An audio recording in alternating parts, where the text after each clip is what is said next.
हमारे चैनल पर आप सभी को फिर से स्वागत है। आप सभी को आज मैं शिव कथा सुनाने जा रही हूँ। अगर आप सभी को मेरा वीडियो पसंद आया तो चैनल को सब्सक्राइब कीजिएगा, वीडियो को लाइक कीजिएगा, ज़्यादा से ज़्यादा शेयर कीजिएगा। जय श्री। एक गांव में एक राजा रहता था, बहुत बड़ा राजा था। उनके एक बेटा एक बेटी थे। अब चलते चलते बहुत दिन हो गया, बड़ा बेटा बेटी बड़ा हो गया। तब सोचे राजा साहब कि बेटी को तो बड़ी हो गई, अब बेटी को शादी दे दें। बेटी को शादी दे दिए। उसके बाद राजा और रानी दोनों यहाँ से चल बसे। बच गया भाई बहन। अपना दिन बीतने लगा सही। तब एक रोज भाई बोला बहन से कि बहन आज मैं जा रही हूँ जंगल शिकार खेलने। तो बहन बोली कि ठीक है भैया जाओ। तो लड़का चल लिया। जाते जाते कुछ दूर पहुँचा तो रास्ते में एक बूढ़ी माता बैठी थी, बहुत गंदे फटा पुरान कपड़ा पहने हुए थी। रास्ते में बैठ गई। तब लड़का जाकर क्या बोला, एकदम कड़क मिजाज से बोला जे बूढ़ी यहाँ से हट जाओ रास्ते से। तब बूढ़ी माता ने बोली कि बेटा हम तो इधर किनारे में बैठे हैं, तुम थोड़ा सी अपना जगह लेकर निकल जाओ। तो अब फिर गुस्सा करके बोला कि बुढ़िया तुम हटती है कि नहीं। फिर बूढ़ी माता ने बोली कि ठीक बेटा तुम चले जाओ, काहे ले मेरे से बहस कर रहे हैं। फिर बूढ़ी माता थोड़ा अलग बैठी। फिर कुछ दूर गया तो जाते जाते उसको याद आया कि घर में मेरा तलवार तो छूट गया है, तलवार तो लिए नहीं, शिकार खेलेंगे किससे। फिर लौट करके घर में आया। जब घर में गया तो फिर वही बूढ़ी माँ ने आकर के द्वारी पर बैठ गई और पैर और इतना फटा उटा था, बैठ करके उसी में अपना तेल मालिश करने लगी। फिर लिया अपना ले करके बाहर निकला तो देखा कि फिर एक बूढ़ी बैठी हुई है, पूरा तेल ली है, अपना पैर में लगा रही है। तो जैसे किवाड़ खोला तब बोल रहा है कि रे बुढ़िया फिर आ गई, यहाँ बैठ गई, तो हटो यहाँ से। तब बूढ़ी माँ ने बोल रही है कि बेटा हटेंगे नहीं, अब तुम्हारे घर पर हम 12 बरस तक रहेंगे। तो तब लड़का बोला कि 12 बरस क्यों रहेगी बुढ़िया मेरे घर में। अब बोली कि बेटा मैं विपद हूँ, 12 बरस तक तुम्हारे घर पर रहेंगे, 13वां बरस में तो जाकर तुम्हारा घर छोड़ेंगे, चाहे तुम जितना न कोशिश कर लो। बोला कि चलो चलो, तुम्हारे जैसा बहुत बूढ़ी लोग बोलती हैं। फिर उसको बोल करके झट दे निकल गया। बूढ़ी माँ वहीं पर रहने लगी, घर में घुस गई, रहने लगी। 12 साल की विपद थी। जाते जाते गया। जब शिकार उकार खेलते खेलते उसको बहुत दूर निकल गया था, बहुत दूर निकल गया था। तो घर में खाने के लिए कुछ नहीं था। हाथी हंसार घोड़ा घुड़सार जो जहाँ सामान था तहाँ बिखर गया। तो कुछ खाने के नहीं था। तो बेटी का तो शादी हुआ था, अभी गावना नहीं हुआ था। बेटी खाए क्या, रहे कैसे, भैया भी नहीं आया। तब वो अपने ससुराल में खबर दी। तब आया उसका ससुराल वाला लड़की के लेकर चला गया। तब आया बहुत कुछ दिन के बाद लड़का घर में आया तो देखा कि मेरा घर वो एकदम बिखरा हुआ पड़ा है, घर में कुछ है नहीं। हाथी हंसार घोड़े घुड़सार सब जहाँ है तहाँ पड़ा हुआ है। तो खाने के लिए रहा 2 दिन 4 दिन 10 दिन रहा, लेकिन खाने के लिए कुछ मिलता ही नहीं था। बोला कि अच्छा चलते हैं। लड़का को भी शादी हो गया था, गहना उसका भी नहीं हुआ था। तो वो गया, बोला कि अच्छा चलते हैं ससुराल में जाएंगे, तो वहाँ हो सकता है कि सास ससुर हमको पूछेंगे। तो गया वहाँ।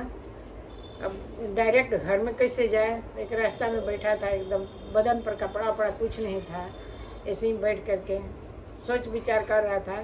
तब तक एक आप लोग जानते होंगे एक भूंजने वाली औरत आकर वहाँ पता बटोर रही थी। तब लड़का बैठा हुआ था। तो क्या बोले, तब एक आप लोग को गाना में सुना रही हूँ।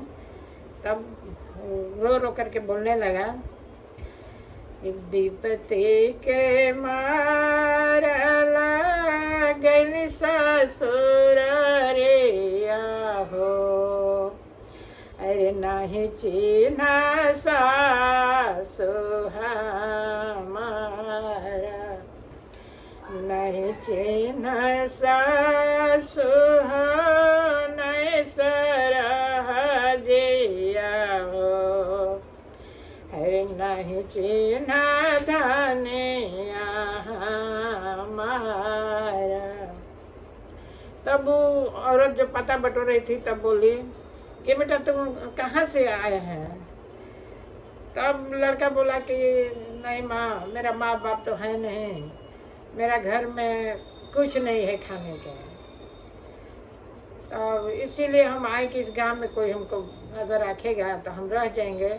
तो ठीक है बेटा से चलो तो मेरे घर में रहना, लेकिन मेरा घर का कार्यक्रम तो यही है कि हम लोग का रोजी रोटी तो इसी से चलता है कि पता वता बटोरना पड़ता है, भूजा वूजा हम लोग भूजते हैं। तो बोला कि ठीक है माँ हम करेंगे। हाँ, तो आज से मेरी माँ आप हो गए, मैं आपका बेटा हूँ। बोले कि ठीक है। तब आया लगा ये पता वता झोंकने लगा। तब एक दिन तब वो जिससे शादी हुआ था वो लड़की आई थी उसी के यहाँ भूजा भूजाने ताई। तो फिर वो पहचान रहा था लेकिन लड़की पहचान नहीं रही थी। तब फिर यही गाना बोला उसको कि विपत्ति के मारा लगल ससुरारिया हो, नहीं चिन्ह पतनी हमार हो। तब लड़की सोची कि लड़का हमको देख करके काहे के बोला इससे बात। फिर वो अपना भूजा काहे ले भूजाई, फिर घर गई। घर जा करके अपने पापा से बोली कि पापा उसके घर में जहाँ गए तो भूजा भूजाने, तो उसके घर में एक लड़का है तो वैसे से गाना गा रहा था, ऐसा गाना गा रहा था कि समझ में नहीं आया कि क्या बोल रहा है। तब उतना बड़ा भी उसका ससुर भी थे, तब अपना नौकर चाकर को भेजे कि जाओ उस लड़का को पकड़ करके ले आओ। तब गया लोग लाने उसको, तो डर के मारे जा नहीं रहा था। तो बोला कि नहीं चलिए कुछ नहीं होगा। तो फिर गया लड़का गया तो बेचारा नीचे बैठा, तो वो भी नहीं पहचान रहे थे। तो फिर बोले कि बेटा तुम वहाँ क्या गाना गाया था सो गा के हमको सुनाओ। तब बोला कि नहीं राजा साहब छोड़िए, हम गाना वाना नहीं गाएंगे। तो बोला कि नहीं हम कुछ नहीं करेंगे, तुम गा के हमको सुनाओ।